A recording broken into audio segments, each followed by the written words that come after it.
Ngayon, if the President right now very busy in the cabinet meetings at pagod na, how do you expect the President magbasa ng ganitong kakapal na mga datos? So ako, siguro kung magiging Pangulo ako ng bansa, ha-hire ako ng personal kong auditor. At pag pinasa sa akin yan, hindi mo na ako magtitiwala sa cabinet members ko.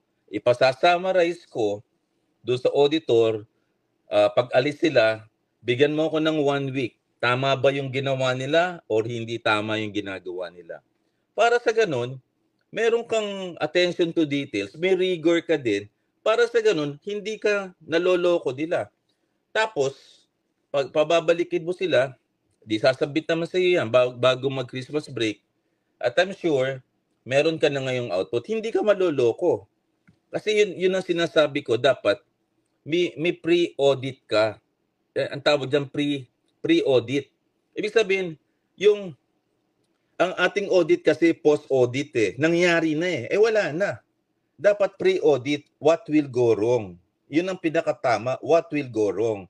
And then, ikaw mismo, alam mo yung ginagawa at hindi ka blindly pipirma nung mga papeles na yan na may mga insertions.